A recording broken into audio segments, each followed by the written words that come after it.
할렐루야. 우리 하나님의 크신 은혜가 12월 한 달도 함께 하심으로 주님 안에서 평안하시고 승리하시는 저 여러분 다 되시기를 예수님의 축복합니다. 같이 한번 인사하실 때 믿음으로 승리합시다. 한번 인사하겠습니다. 믿음으로 승리합시다. 그럽시다. 아멘. 승리하십시다. 뭘로요? 믿음으로. 세상적인 승리가 아니라 믿음의 승리가 진정한 승리인 줄 믿습니다. 세상에서 아무리 잘된 것 같아도 그게 잘 됐을까요? 두고 볼 일입니다. 안 된 것 같아도 안 됐을까요? 지나고 보면 또 달라질 수도 있습니다.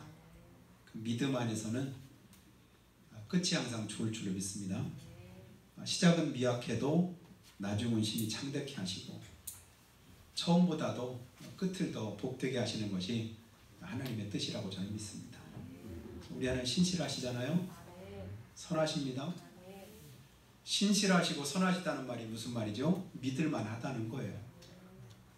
그러니까 하나님이 믿을만 하고 하나님이 선하시다고 내가 그렇게 믿기 때문에 하나님께서 무슨 말씀 하셔도 그 말씀은 내게 유익하다, 해롭다.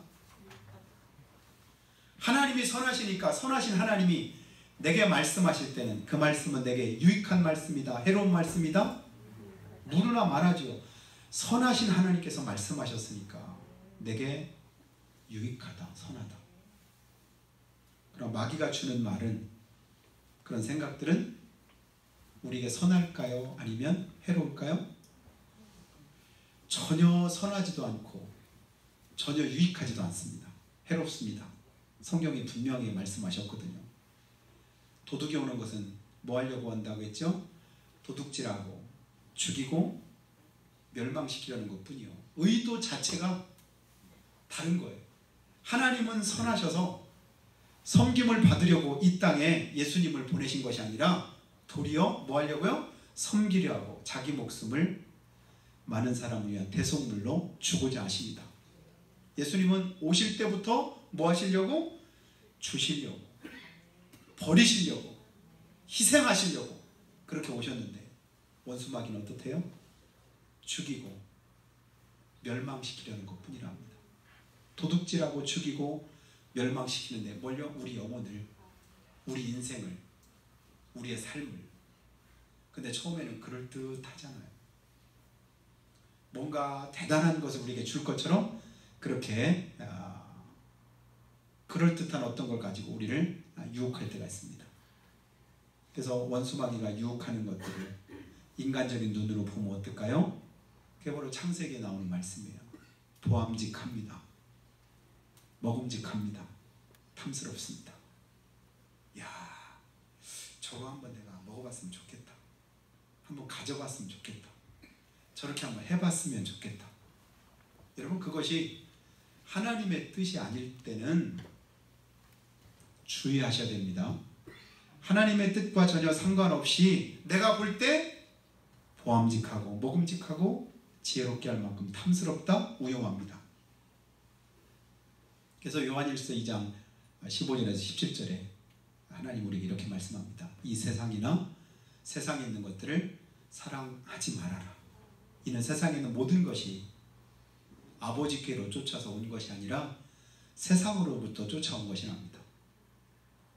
세상으로부터 쫓아온 것은 원수 마귀로부터 온 것이고 세상 풍속으로부터 온 것은 우리로 하여금 믿음의 자리에서 이탈하도록, 하나님의 은혜 가운데 거하지 못하도록 우리를 미혹하는 그런 이제 목적으로 우리가 온다는 사실을 우리가 깨달아야 됩니다. 여러분, 행복하고 싶습니까? 그런 분만 한번 아멘 합시다. 행복하시기를 주님의 축복합니다. 여러분, 우리가 살아가면서 행운도 좀 있었으면 좋지 않겠습니까? 행운을 원하시는 분은 행운이 날마다 더하기를 축복합니다. 그런데 여러분, 가만히 한번 생각해 보세요. 행복이 좋을까요? 행운이 좋을까요? 둘 다 좋은데요? 행복이 좋을까요? 행운이 좋을까요? 결국 우리가 행운을 좋다고 말하는 건 뭐냐면 그것 때문에 행복하기를 원하니까. 근본적인 목적은 우리가 행복하기를 원하잖아요. 그 행복하기 원하는 것은 그 행복의 조건은 여러 가지가 있는 거예요. 근데 행운은요, 여러 가지 중에서 한 가지입니다. 드물게 오는 게 행운이에요. 행복은 내가 눈만 돌리면 어디서나 찾을 수 있는 게 그게 행복이라니까요. 근데 행운은 아무데나 있지 않아요. 그래서 우리가 이제 쉽게 여러 번 여러분에게 말씀드렸잖아요. 네잎클로바 찾을 때 네잎클로바의 꽃말이 행운인데, 그냥 세잎클로바는 꽃말이 뭐라겠죠? 행복이라고 할 때 행복을 잔뜩 짓밟고 나서 행운을 하나 찾아가지고 그걸 좋다고 할 때 이 사람은 정신이 조금 온전할까요? 그렇지 않을까요? 알고 보면 이상한 거예요. 행복하고 싶어서 행운이 있기를 원하는데 정작 행운을 거머쥐었더니, 행운을 거머쥐려고 내가 뭐 한 거예요? 행복을 다 짓밟고 있는 거예요. 진짜 행복이 뭔가를 모르는 것이죠. 행운이 복이라면 로또에 당첨이 되고 복권에 당첨된 사람들이 다 행복해야 그것이 정상이잖아요. 다른 사람보다 훨씬 행복해야 그것이 맞잖아요. 근데 통계학적으로 보면 어떻다고요? 10명 중에 8명, 9명은 다 불행했답니다. 오히려 이전보다 훨씬 못했대요. 그 행운이 있기 전보다 훨씬 더 비참한 그런 삶이 되었답니다. 그나마도 있던 행복을 다 잃어버렸대요. 그게 원수마귀가 우리에게 주는 여러 가지 미혹과 유혹입니다. 잔뜩 아름답게 보이는 것으로, 좋아 보이는 것으로 우리를 미혹하지만, 이거 먹어, 괜찮아, 이거 한번 누려봐, 재밌을 것 같지 않아? 이렇게 해봐, 굉장히 행복할 거야. 근데 그리고 막상 우리의 모든 것을 다 잃어버립니다. 선악과 따먹는 순간에 우리 영혼이 죽잖아요. 영원히 살 수 있는 은혜를 하나님께서 주셨는데 그걸 잃어버립니다. 행복은 멀리 있지 않고요, 바로 내 눈앞에 있습니다. 내 손 안에 있습니다. 내 마음속에 머물고 있습니다. 주님은 그 행복을 우리가 찾기를 원하십니다. 그 눈이 열려지기를 주님의 축복합니다. 내 행복을 위해서 주님은 오늘도 내게 말씀하십니다. 너 행복하잖아. 근데 내가 정작 행복한 걸 모르는 거예요. 왜 그럴까요? 쉽게 말하면 복에 겨워서. 이해 안 되십니까? 무슨 소리야? 내가 지금 얼마나 힘든데, 내가 지금 얼마나 어려운데, 고민이 얼마나 많은데, 걱정거리에 사로잡혀 있는데, 염려가 나를 뒤덮고 헤어나지 못하게 만든 무슨 행복이냐? 주님은 우리가 얼마나 행복한가를 깨닫기를 원하시고요, 알지 못하는 것을 알게 하셔서 그 행복의 자리로 다시 한번 나아가기를 원하십니다. 그래서 오늘 말씀에 우리가 여러 번 보았던 말씀이기도 한데요, 12절을 보면 우리 같이 한번 읽어보실까요? 같이 한번 읽어보죠. 시작. 이스라엘아, 내 하나님 여호와께서 내게 요구하시는 것이 무엇이냐? 곧 내 하나님 여호와를 경외하여 그의 모든 도를 행하고 그를 사랑하며 마음을 다하고 뜻을 다하여 내 하나님 여호와를 섬기고. 하나님 우리에게 요구하시는 게 뭐래요? 이런 걸 합니다. 하나님 우리에게 요구하시는 것이 뭐냐? 하나님 잘 섬기는 거예요. 정답을 미리 말씀드리면 하나님의 요구는 뭐 하는 거라고? 하나님을 잘 섬기는 거예요. 그러면 결과가 어떨까요? 결과까지 한번 더 볼까요? 13절 함께 있습니다. 시작. 내가 오늘 내 행복을 위하여 내게 명하는 여호와의 명령과 규례를 지킬 것이 아니냐. 오늘 내 행복을 위해서 주님이 뭐 하신대요? 말씀을 주십니다. 명령을 주십니다. 주님의 규례를 우리에게 알게 하셨습니다. 이건 뭐냐면 하나님의 말씀을 떠나서는 우리가 행복의 자리에서 그대로 내 자리를 유지할 수가 없는 거예요. 주님의 말씀의 자리로 돌아올 때야 내가 비로소 뭐 하게 돼요? 행복하게 되는 것을 주님이 아십니다. 그럼 우리의 만드신 분은 하나님이셔. 내가 어떻게 하면 행복할 것인가를 가장 잘 하시는 분이 누구냐면 나의 창조자인 우리 하나님이시라니까요. 하나님이 나를 만드시고 어떻게 만드셨습니까?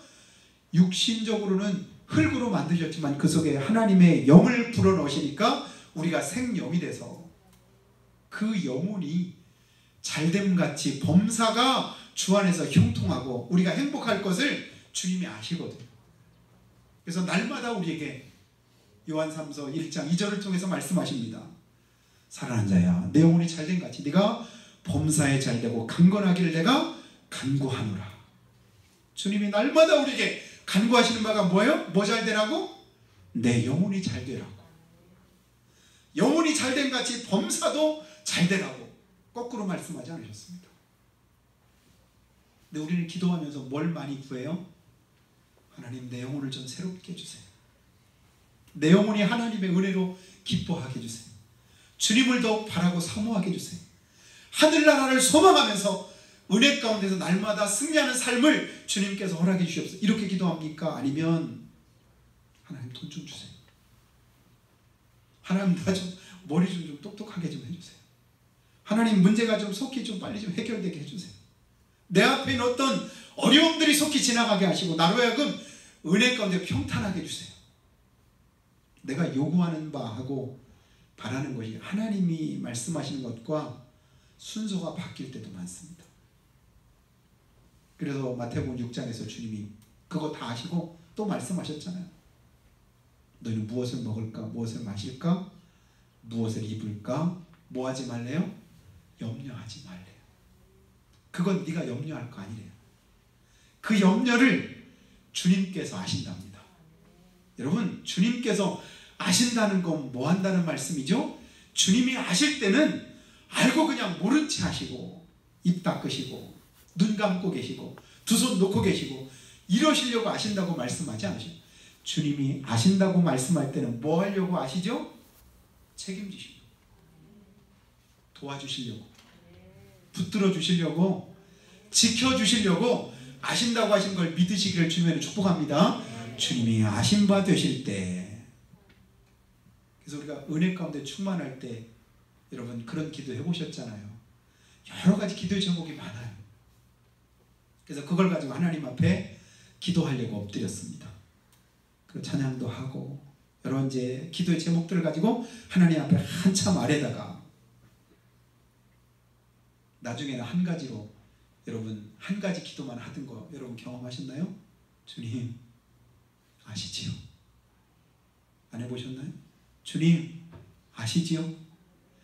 내 머릿속에서 다른 기도 제목을 말하려고 하는데 그 말 나오기 전에 무슨 말이 먼저 나와요? 주님 아시지요? 내가 이 말 하려고 머릿속에는 이미 그려졌는데 입으로는 무슨 말만 나오는 거예요? 주님 아시지요? 왜요? 아시면 이미 문제 해결된 거거든요. 아시면 이미 주님께서 내 기도를 받으신 겁니다. 그리고 그 기도를 들으신 우리 주님은 나를 뭐 하셔요? 선하시기 때문에 선한 길로 인도해 주십니다. 능하신 손으로 붙들어 주십니다. 그리고 또 우리에게 말씀하잖아요. 아직도 이사야서 41장 10절을 외우지 못하시는 분 계시면 외우시면 굉장히 도움이 많이 됩니다. 두려워 말라, 내가 너와 함께함이니라. 놀라지 말라, 나는 내 하나님이 됨이니라. 하나님이 함께 하시고 하나님이 나의 하나님 되시는 게 무슨 의미가 있을까? 그것이 내 두려움과 내 걱정과 무슨 상관이 있을까? 여러분 그렇게 아직도 생각하시나요? 아니죠. 두려워 말라, 내가 너와 함께한다. 하나님이 함께 하시면 두렵지 않습니다. 이 믿음 가지시기 바라요. 그리고 그 하나님이 나와 함께 하실 때 걱정도 염려도 고민할 필요가 없습니다. 왜요? 능하신 주님은 얼마든지 우리를 도우실 수 있기 때문에.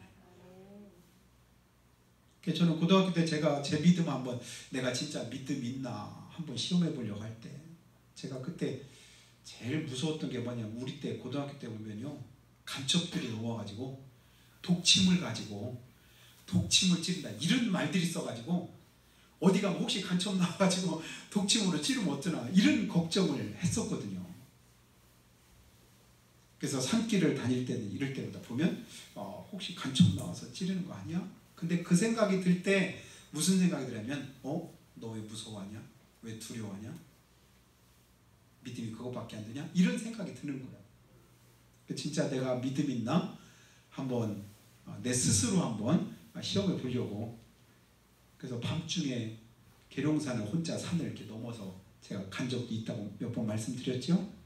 근데 지금 생각해도 우리 애들이 만약에 계룡산 혼자 넘어갔다가 이렇게 온다 갔다 너 미쳤냐 이러지 않을까 그 생각이 드는데, 그것도 겨울에 추울 때 캄캄해서 아무것도 안 보일 때, 그 당시만 해도 그래도 호랑이도 나오고 좀 이런 소리도 들리던 때인데, 근데 가는데 야, 내 마음에 두려움이 올려갈 때마다 그때 이제 쫙 찬송도 부르고 그러면서 이제 한 1시간 반 정도 이렇게 산을 이렇게 넘어가지고 이렇게 갔던 그런 기억이 있습니다. 아, 그래도 요만큼의 믿음은 내가 그래도 있었구나. 그러면서 제 믿음을 이제 조금씩 키웠던 기억이 있는데요. 세상 일 때문에 내 마음에 드는 어떤 생각들 때문에 두려운 마음이 들고 또 걱정되는 그런 마음들이 들 때 여러분 하나님을 붙잡으시길 바랍니다. 그리고 그 하나님이 어떤 분인가 하는 것을 다시 한번 생각해 보세요. 그 하나님이 어떤 분인가? 그 하나님이 오늘도 내게 왜 염려하지 말라고 하실까? 두려워하지 말라고 하실까? 걱정하지 말라고 하실까? 물 가운데 지날 때 물이 우리를 침몰하지 못하고 불 가운데 지날 때도 불이 사르지 못한다고 분명 이사야 43장에도 약속해 주셨는데도 왜 나는 계속 세상적인 풍파에 여러 가지 많은 문제 때문에 고민하고 갈등할까? 믿음이 있어서 걱정할까요? 믿음이 없어서 걱정할까요? 내 믿음 한번 새롭게 해보자, 이런 마음을 가졌으면 좋겠습니다. 이런 모든 것을 우리 마음에 드는 생각도 그렇고요, 말하는 것도 그렇고 우리가 살아가면서 믿음하고 항상 결부를 시키고 하나님과 관련해서 그 모든 걸 해석하시면 좋겠습니다. 이게 믿음인가? 진짜 하나님 이럴 때 내가 기뻐하실까? 이 생각하고 이 마음 가지고 이렇게 말할 때 하나님께서 기뻐하실까? 아니면 한탄하실까? 슬퍼하실까? 다른 사람 신경 쓸 게 아니라 하나님 앞에서 내 모습을 항상 돌이켜보시기 바라요. 그걸 조금 어려운 말로 코람데오라고 한다고 했죠. 하나님 앞에서. 그래서 하나님 앞에 내 스스로 개인적으로 서는 훈련을 많이 해야 우리 믿음이 성장이 됩니다. 내가 하나님 앞에서 누가 보든 안 보든 그 하나님 앞에서 내가 행할 때 어떻게 행할 것을 자세히 주님께서 가르쳐 주시고 선한 길을 인도해 주십니다. 주님이 내 걸음을 가장 잘 아시거든요. 내 길을 가장 밝게 하시는 분이 우리 주님이셔요. 그래서 지금은 힘들고 어려워도 이 길 끝에는 주님이 나를 위해서 예비하신 은혜가 있고 축복이 있다, 응답이 있다, 약속이 있다. 그 약속 붙잡고 그 은혜를 기대하면서 나아갈 때, 그래서 우리가 기대함으로 하나님 앞에 기도할 때 하나님의 은혜가 우리 가운데 소원이 돼서 이루어질 줄로 믿습니다. 주님 앞에서 늘 기도하면서 소원도 아뢰고 하나님의 선한 역사를 우리가 기대하면요, 우리 안에 행하시는 분이 하나님이시랍니다. 그래서 하나님의 기쁘신 뜻을 위해서 우리에게 뭘 두고 행하셔요? 소원을 두고 행하신다 할 때 그 소원이 하나님을 기쁘시게 하는 그런 소원으로 바뀌어지는 귀한 축복을 허락하시기를 예수님으로 축원합니다. 그래서 하나님 오늘도 누구 행복을 위해서 우리에게 명하셨다고 해요? 13절에 내가 오늘 내 행복을 위하여 내게 명하는. 누구 행복? 내 행복. 하나님께서 누구 행복을 위하면 내 행복을 위해서 오늘 말씀하시는데 뭐라고 말씀하셔요? 12절을 다시 한번 봐야 돼요. 내 하나님 여호와께서 요구하시는 것이 무엇이냐? 무엇을 위해서 요구하신대요? 내 행복을 위해서 하나님이 무엇을 요구하시느냐? 십계명 왜 주셨을까요? 십계명 안에 우리를 가둬놓으시려고? 그 십계명 지키나 안 지키나 보고 안 지킬 때 우리를 주님께서 책망하시고 그리고 우리에게 벌 주시려고 십계명 주셨을까요? 아니에요. 십계명을 주신 것도 내 행복을 위해서 주셨습니다. 하나님의 또 다른 명령과 규례를 우리에게 주신 것도 무엇을 위해서요? 내 행복을 위해서 주님이 주셨습니다. 근데 그 행복을 위해서 요구하시는 게 다른 게 아니라 하나님 여호와를 경외해라. 하나님을 경외해라. 그래서 첫 번째 되는 계명이 뭐냐면요, 하나님을 경외하는 겁니다. 여러분, 그러면 아니 무슨 하나님만 경외하라고 합니까? 하나님만. 나는 다른 것이 더 관심도 있고 다른 곳에도 그러고 싶은데 왜 하나님만 하라고 하십니까? 이렇게 또 우리가 되물을 때도 있잖아요. 주님은 밝히 말씀합니다. 그게 우리를 행복으로 이끄는 첫 번째 비결임을 믿으시길 바라요. 하나님을 경외하는 것, 그 삶에 행복이 있고 은혜가 있습니다. 여러분, 기차는요 어디에 놓여있을 때 가장 빨리 달릴 수 있을까요? 아무리 넓은 아스팔트에다가 기차 갖다 놔도요 조금도 움직이지 않습니다. 드넓은 바다 가운데 기차를 갖다 거기다가 띄워놔도요 기차는 그냥 가라앉고 말지 한 발짝도 앞으로 나아가지 않습니다. 어디에 있을 때 기차가 가장 잘 달리고 원하는 곳으로 갈 수 있을까요? 레일 위에 있어야 돼요. 믿습니까? 레일 위에 기차가 놓여 있을 때 기관사가 조정하는 대로 그대로 자유스럽게 이렇게 달릴 수 있는 겁니다. 그래서 우리가 믿음의 위에 서서 믿음 붙잡고 행할 때 하나님의 은혜 가운데 거하고 축복 속에 살아가게 됨을 믿으시기를 주님으로 축원합니다. 그래서 하나님의 말씀대로 행하고 순종하는 삶은 결국은 누구를 위한? 하나님을 위한 것 같은데 그게 아니라 하나님을 위해서 우리가 살면 결국은 나중에 보니까 그게 누구를 위한 거예요?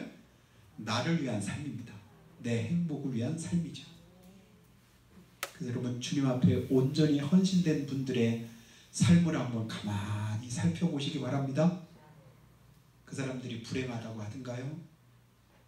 후회된다고 하든가요? 잘못 살았다고 말하든가요? 내가 다른 길을 한번 찾아봐야 된다 이렇게 말하든가요? 어떤 사정과 형편 속에 있든지 상관없이 그들은 동일하게 뭐라고 말하냐면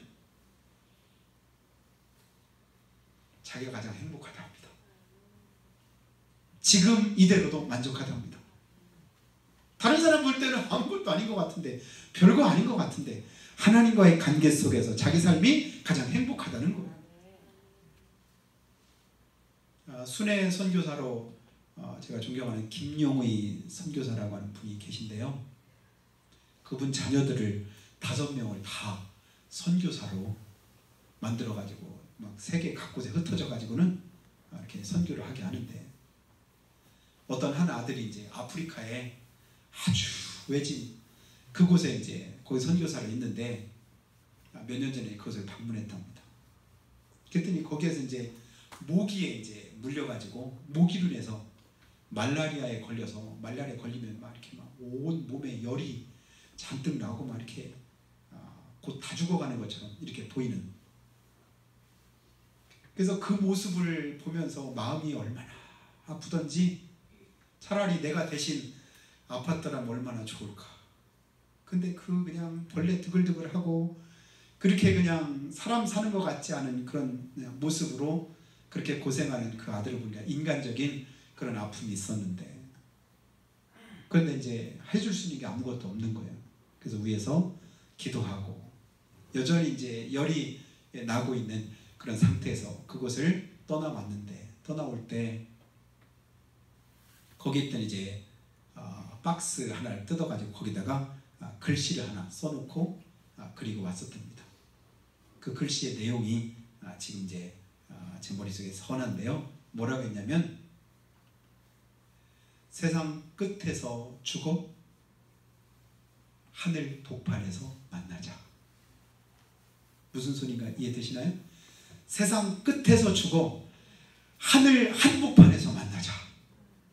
그러니까 믿음 없는 사람은 이런 말을 할 수가 없죠. 근데 그리고 나서 나중에는 잊어버렸는데 본인 생일날 자녀들이 다 어떻게 한번 모이게 됐는데 왔는데 보니까 케이크라고 이제 생일 축하한다고 갔는데 자기 말로는 한 요따만한 케이크 하나를 가지고 와가지고 거기다 줬고잖아요. 생일 축하합니다 이러더래요. 처음에는 인간적으로 서운하더래요. 아니 그래도 지 아버지가 생일날인데 케이크냐고 그냥 코딱지만한 거에 손바닥만한 그거 하나를 가지고 이렇게 와가지고 그래서 야 너희들 케이크 이게 뭐냐 그랬더니 그때 그 아프리카 선교사였더니 그 아들이 그 얘기를 하더래요. 아버지 전에 저한테 뭐라고 말씀하셨어요? 그러면서 그때 썼던 그 글을 얘기하는데 눈물이 났답니다. 세상 끝에서 죽어서 하늘 복판에서 만나자고 아버지 말씀하셨잖아요. 그러니까 세상의 것을 다 내려놓을 수 있고 초월할 수 있고 그거 아니고도 얼마든지 행복할 수 있는 비결은 어디에 있을까요? 믿음 안에 있고 하나님의 말씀 안에 있는 줄로 믿습니다. 말씀대로 살면 결국은 내 삶이 어떨까요? 행복해진다니까. 믿음 다 내려놓고 지금 내가 살아가는 인간적인 육신적인 삶을 부여잡고 살아가면 결국은 내 삶은 비참해질 수밖에 없는 거예요. 우울해질 수밖에 없는 거예요. 아무것도 아닌 헛된 삶임을 고백할 수밖에 없는 거예요. 아니 세상에서 가질 만큼 다 가지고 누릴 만큼 다 누리는 사람들 가운데 왜 그 마음에 허탄함이 가시질 않을까? 무엇 때문일까요? 하나님이 만드신 뜻대로 살지 못해서 그런 거예요.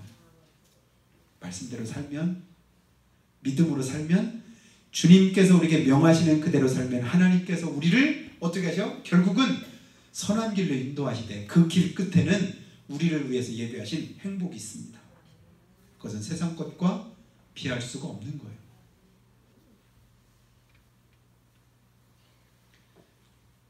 여러분 어떤 분이 이렇게 노래할 때 그런 노래 했는데 갑자기 노래 가사가 머릿속에 드는데 생각은 잘 안 나는데 이 세상과 나는 간 곳 없고 구속한 주만 보인다고 찬송하되 그러니까 세상 것 다 나는 부러운 것이 없는데 그런데 영국 황제 루이스가 날 부러워해 이런 찬송 우리가 불렀던 적이 있잖아요. 그러니까 세상 모든 것들이 모든 사람들이 다 부럽지 않은데 누가 나를 부러워하냐면 영국 황제 루이스. 오늘날 황제 루이스가 시골을 방문을 하게 되는데 자기 마음에 자기는 황제인데도 불구하고 늘 마음에 이게 이제 행복한 게 아니라 늘 억눌리는 게 있고 그리고 늘 자기가 행복하지 않고 뭔가 그냥 이제 찌들린 그런 삶을 살고 있는데 어느 시골에 갔더니 한 연세 많으신 늙은 노인이 막 흥얼거리면서 노래를 막 이렇게 부르더래요. 근데 옷도 막 다 떨어진 거 있고 보니까 별 볼품이 없는데 뭐가 그렇게 좋은지 막 흥얼흥얼하면서 노래를 하더래요. 그래서 그에게 물어봤답니다. 뭐가 그렇게 기쁘고 즐겁냐? 그랬더니 하나님의 은혜 속에서 살아가는 이 삶이 얼마나 행복한지 그러니까 그 은혜를 말하더래요. 그걸 보고 나서 루이스가 그에게 이제 말했답니다. 영국 황제 루이스가 너 부러워한다고 그렇게 해라. 그것이 이제 노래가 됐다는 그런 얘기가 있어요. 영국 황제도 누구를 부러워해요? 제대로 된 옷 하나 걸치지 못한 시골 그 초라한 노인을 부러워하더랍니다. 왜냐하면 그가 행복해하는 그 모습이 가진 것 때문에 행복한 것이 아니라 누리는 것 때문에 행복한 것이 아니라 다른 사람들이 나를 알아주고 박수쳐주고 높여주는 것 때문에 행복한 것이 아니라 하나님께서 인정해 주시고 알아주시고 축복하시는 삶이 행복한 삶인 줄로 믿으시기를 주님의 이름으로 축원합니다. 그래서 성경 안에 나오는 모든 믿음의 사람들의 삶은 항상 초점이 어디에 있어요? 하나님께 있었습니다. 땅에 있지 않고 위에 있었습니다. 그래서 골로새서 3장 1절 우리가 자주 보았잖아요. 너희가 구원받았으면 하나님의 자녀면 너희가 믿고 깨달았으면 진짜 너희 속에 은혜가 있다고 한다면 제가 좀 덧붙이기도 하는데요. 그렇다면 땅의 것 구하지 말고 뭐 구해요? 위의 것 찾아라. 위의 것 구해라. 거기 누가 있냐면 그리스도가 계시다. 거기에 우리 주님 계시대요. 그 말은 뭐냐면 그 주님께서 충분히 보상하시고도 남는다. 갚아주시고도 남는다. 이 말씀입니다. 주님께서 믿음으로 행한 모든 삶은 갚으실 줄로 믿습니다. 그러나 로마서에 보니까 믿음으로 행하지 않은 모든 것은 다 죄랍니다. 여러분 믿음 떠난 삶은요 결국은 우리에게 은혜가 되지 못하고 복이 되지는 못합니다. 그래서 주님은 오늘도 하나님의 영광을 위한 삶을 우리에게 원하시고 그 삶이 내게 은혜가 되고 축복이 됨을 주님께서 말씀해 주고 있습니다. 그래서 오늘 말씀 다시 보면 이스라엘아 내 하나님 여호와께서 내게 요구하시는 것이 무엇이냐? 내 행복을 위하여 내가 이것을 요구하느니라. 너 행복하기 위해서 내가 이거 요구한다. 뭐요? 내 하나님 여호와를 경외하며 그의 모든 도를 행하고 그를 사랑하며 마음을 다하고 뜻을 다하여 내 하나님 여호와를 섬겨라. 그렇게 하시기를 축복합니다. 그러고도 행복하지 않거든 한번 저한테 와서도 따져보시고, 그러면 제가 하나님께 대신 따져볼 테니까 내가 왜 하나님 말씀드렸는데도 왜 행복하지 않을까요? 그 행복하지 않은 것을 여러분 하나님 앞에 따져 물을 각오로 그렇게 살아보시면 진짜 행복함이 여러분의 삶 가운데 임하게 될 줄로 믿습니다. 어느 병원장이 이런 간증을 했습니다. 엊그제 저희 대전에서 목회하는 친구가 카톡으로 글을 하나 보내줬는데요. 어느 병원장이 병원에 일찍 이제 출근을 했는데 아직 이제 진료 시간이 안 됐는데 어떤 연세 많으신 노인분이 손가락을 다쳐가지고 병원에 왔더랍니다. 근데 다른 이제 의사들이 아직 출근을 안 했기 때문에 출근 시간까지 되려면 1시간 정도를 더 기다렸는데 이분이 자꾸 시계를 보면서 이렇게 막 마음이 초조해하더래요. 왜 그렇게 급해하시냐? 뭐 다른 데 또 어떤 진료 예약해 놓은 데가 있느냐? 이렇게 물었더니 그게 아니라 빨리 가서 요양원에 있는 자기 아내하고 아침을 빨리 가서 먹어야 되는데 근데 지금 시간이 이렇게 막 다 돼가서 지금 급하다고. 그래서 하도 이제 급하게 하길래 이분이 이제 자기 담당은 아닌데 치료해주고 그러면서 물어봤답니다. 왜 어디 편찮으셔가지고 요양원에 계시느냐 그랬더니 자기 아내가 이제 치매를 앓고 있답니다. 그래서 요양원에 계시는데 근데 이제 그러니까 다시 이제 이분이 묻기를 뭐라고 했냐면 왜요? 시간을 조금 늦게 가면 그러면 아내분이 막 화를 내느냐고 그래서 이렇게 급하냐고 물었더니 이분이 하시는 말씀이 아니요. 7년 전부터 제 아내는 내가 남편인 줄을 몰라 봅니다. 그러니까 7년째 자기가 남편인 걸 아내가 못 알아봅니다. 아니 그런데도 왜 그렇게 급하게 이렇게 또 가려고 하십니까? 그랬더니 이분이 하는 말이 이랬습니다. 아내는 나를 몰라보는데 내가 아직 아내를 알아보거든요. 아내는 7년 전부터 내가 남편인 걸 모르는데 남편인 나는 아내를 지금 또 뭐한다? 아내로 알아본다. 그 사랑이 참 진짜 사랑이다. 이제 그러면서 이제 그 병원장이 이렇게 감동의 눈물 흘렸다는 그런 이야기인데요.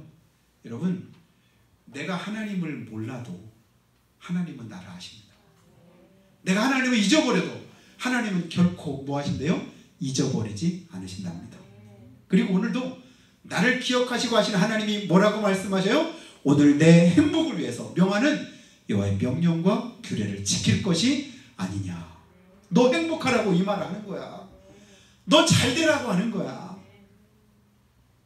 부모가 자녀에게 말하듯 하나님은 영적인 자녀인 우리를 향해서 동일하게 말씀합니다. 그 은혜 가운데 우리의 행복을 위해서 명하시는 그 말씀 그대로 12월 한 달 동안도 믿음으로 승리하시는 저 여러분이 다 되시기를 예수님의 이름으로 축복합니다. 우리 정말 기도하실 때요. 우리 하나님께서 오늘 우리에게 이스라엘아 내 하나님 여호와께서 내게 요구하시는 것이 무엇이냐? 내 행복을 위해서 내가 이것을 요구한다고 말씀했습니다. 그리고는 우리를 초청하십니다.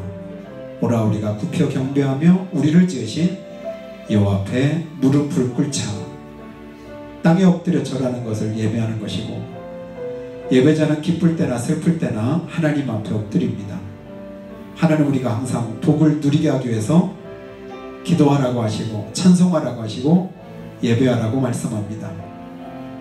이것이 우리를 행복하게 하기 위한 하나님의 요구요 또한 방법입니다. 새로운 인생은 새로운 방향으로 가면 됩니다. 내가 그 길을 선하게 이끄시고 또 행복한 길로 인도하시는 주님께로 가까이 나아갈 수 있는 믿음을 주님께서 주시라고. 그래서 이제까지 어떻게 지나왔든 이제부터의 삶은 주님 주시는 은혜로 복되게 하시고 행복할 수 있도록 은혜를 허락해 주시옵기를 한 목소리로 고백하며 기도하겠습니다. 살아계신 우리 아버지 하나님, 은혜와 사랑을 감사합니다.